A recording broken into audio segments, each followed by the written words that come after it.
నమస్తే, నేను జాకిర్ హుస్సేన్. ఎక్స్-సీఎం జగన్మోహన్ రెడ్డి గారు నేతల కోసం అయితే యాప్ ఆవిష్కరించబోతున్నట్టు కొన్ని వార్తలు అయితే వస్తున్నాయి. సో ఇది ఎంతోటికి మళ్ళీ వర్కౌట్ అవుతుందంటారు. దీని గురించి క్లుప్తంగా వివరం తీసుకున్నాం. ప్రస్తుతం మనతోటి senior journalist, political analyst Jagadev గారు ఉన్నారు. వెల్కమ్ చెప్పేద్దాం. Hello sir. Hi Zakir. Jaganmohan Reddy గారు యాప్ ఆవిష్కరణ అసలుకి ఏంటి సార్? ఇది అంటే దేనికోసం సార్? దేనికోసం? అసలు నిజంగా జగన్మోహన్ రెడ్డి గారు మాజీ ముఖ్యమంత్రి గారికి సలహా మండలి ఎవరున్నారో కానీ వాళ్ళ ముందు ఎవరో తెలుసుకోవాలనుకుంటున్నాను. ఎందుకంటే యాప్ తయారు చేయాలనుకునే కాన్సెప్ట్ ఏదైతే ఉందో అది మంచిదే, బాగుంది. అయితే దేనికోసం యాప్ తయారు చేస్తున్నారు అనేది మనం విశ్లేషణలోకి వెళ్తే వాళ్ళు ఇచ్చిన వివరణ ప్రకారం మనకు అర్థమైంది ఏంటంటే, ఎవరైతే వైసీపీ కార్యకర్తలు, వైసీపీ నాయకుల మీద అన్యాయంగా కేసులు పెట్టారనుకుంటున్నారు, లేదా ప్రభుత్వం వల్ల అన్యాయంగా ఇబ్బంది పడుతున్నారు అనుకుంటున్నారు, వాళ్ళు ఆధారాలతో సహా యాప్లో అప్లోడ్ చేస్తే అవన్నీ కూడా ఆ యాప్ లైబ్రరీలోకి వెళ్ళి, అంటే నిజంగా ప్రూవ్ అయితే అది నిజంగా ఆ ఎఫ్ఐఆర్ ఫైల్ అయింది, దాని మీద కేసు వేశారు, ఇది అబద్ధము, ఇది అన్యాయము కాబట్టే ఇది అని చెప్పి ఆధారాలతో సహా పెడితే అది యాప్ లైబ్రరీలోకి వెళ్ళి సేవ్ అయిన తర్వాత ఈయన ముఖ్యమంత్రి అయిన తర్వాత అవన్నీ గుర్తుపెట్టుకొని ఒక్కొక్కటిగా చూసి వాళ్ళకి న్యాయం చేస్తారట. ఎవరు ఎక్కడున్నా విడిచిపెట్టరంట. ఇది ముందు నుంచి చెప్తున్న అంశమే. ఈవెన్ పోలీసులను కూడా గొడవలుడు తీసి కొడతానని, వాళ్ళు ఖండాంతరాలు దాటి వెళ్ళిపోయినా ఎవరు తప్పు చేసినా వాళ్ళని విడిచిపెట్టనని రకరకాలుగా స్టేట్మెంట్ ఇచ్చారు.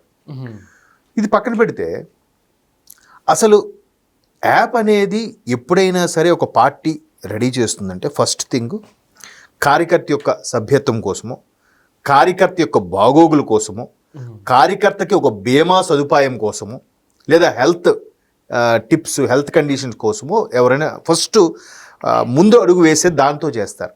బట్ వీళ్ళు రివర్స్లో ఎవరికైతే అన్యాయం జరిగిందో వాళ్ళ కోసం యాప్ చేస్తున్నారంట. అసలు వాస్తవానికి ప్రభుత్వం ఏ విధంగా అయినా ఇబ్బందులు కలిగి ఏదైతే పథకాలు రావాలనుకుంటున్నారో రావట్లేదో, ఏవైతే సామాన్య ప్రజలు ఇబ్బందులు పడుతున్నారో, ఒక రేషన్ కార్డు కావాలి, లేదా ఇంకేదో కావాలి, ఇంకేదో మాకు అవ్వట్లేదు, మాకు ఇది నోట్ చేస్తే ఒక చూసారా కంప్లైంట్ బాక్స్ అంటారు.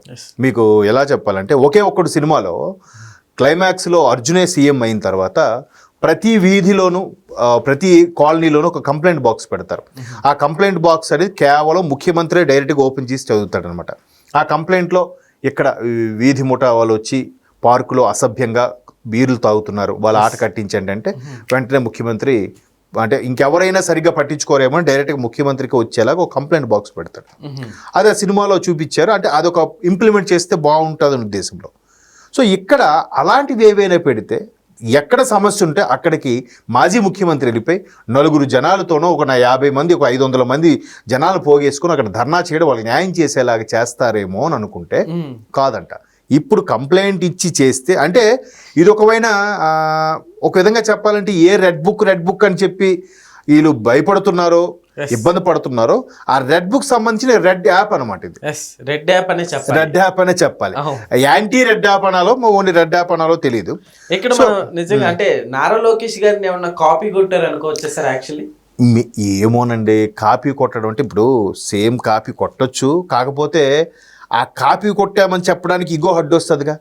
ఆయన్ని పప్పు గిప్పు అని చాలా అవహేళన చేసి ఏమీ రాదు, ఈయనకేమీ తెలియదు, శుద్ధ ముద్దవతారం అన్న వాళ్ళు అందరూ కూడా ఇండైరెక్ట్గా ఆయన పేరే జపం చేస్తున్నారు. ఇప్పుడు లోకేష్ గారి పేరే, ఈవెన్ చంద్రబాబు గారి పేరు కానీ, పవన్ కళ్యాణ్ గారి పేరు కానీ కూడా ఎక్కడ జపం చేయట్లేదు. లోకేష్ గారి పేరు చెప్తే మాత్రం వాళ్ళు ఎంతో కొంత డాష్, అది మరి పక్కన పెట్టండి. సో అంటే ఆ విధంగా ఉంది వాళ్ళ పరిస్థితి. అయితే ఇప్పుడు ఆ యాప్ పెట్టింది ప్రజల కష్ట సుఖాల్లో ఏదైతే అందుబాటులో లేదో, ఏదైతే వాళ్ళకి అందడం లేదో దాన్ని అందిపుచ్చుకునే విధంగా మేము హెల్ప్ చేస్తామన్నట్టుగా ఉంటే బాగుంటుంది. చాలా మీకు అన్యాయం జరిగింది పెట్టండి అంటే ఇదంతా కక్ష కోసం పెట్టిన యాప్. ఇది కక్ష సాధింపు కోసం పెట్టిన యాప్. అదే క్లియర్గా అర్థమవుతుంది. అదే అంటున్నాను. అసలు నిజంగా ఆయనకి ఈ సలహాలు ఇచ్చే ఈ సలహా మండలి ఎవరైతే ఉంటారో వాళ్ళకి హ్యాట్స్ ఆఫ్ చెప్పాలి. ఎందుకంటే ఇట్లాంటి థాట్ ప్రాసెస్ అనేది ఈ విధంగా కూడా ఉపయోగించుకోవచ్చా అనేది కూడా నాకు డౌట్ వస్తుంది. ఇప్పుడు ప్రతిదీ కూడా ఇప్పుడు ఏ పోలీసులు బందోబస్తులో మీరు బయటకు వస్తున్నారో అదే పోలీసుల మీద మీరు నోటుకొచ్చినట్టు మాట్లాడుతున్నారు కదా. పోనీ మొన్న జూన్ 4న వెన్నుపోటు దినమని ప్రకటించారు ఆయన.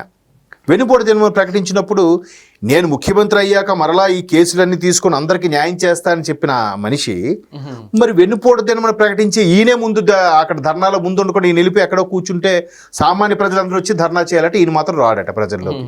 నాయకుడు అనేవాడు ముందు నడిపించి వెనక వాళ్ళు నడిపించాలి కదా, ఆయన నడిపించాలి.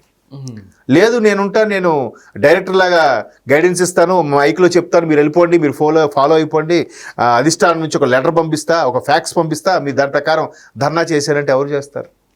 ఎక్కడైనా సరే నాయకుడు అనేవాడు ముందు ఉండాలిగా.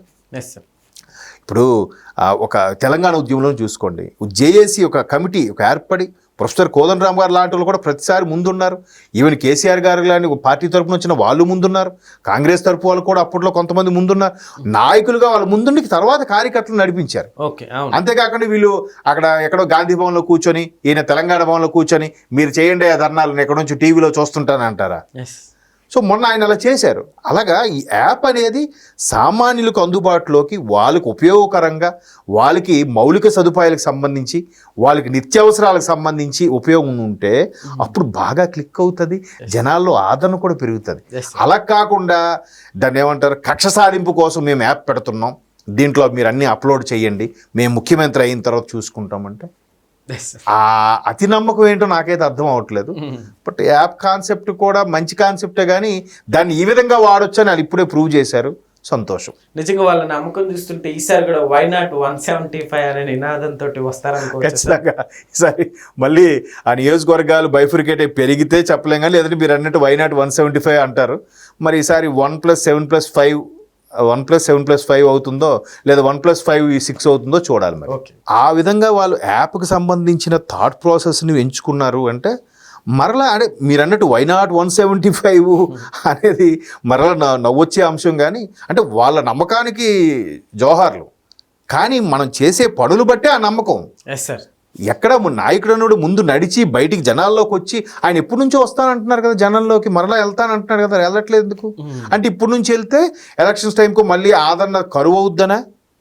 ఇప్పుడు నుంచి ఎందుకులే, సరిగ్గా ఎలక్షన్స్ ముందు 2029 ముందు మనం 28లో ఎప్పుడు పాదయాత్ర స్టార్ట్ చేస్తే అనుకొని ఆగిపోయినట్టున్నారు. సో ఇప్పుడు ఈలోగా యాప్ ద్వారా జనాల్లోకి వెళ్తారేమో. యాప్ కూడా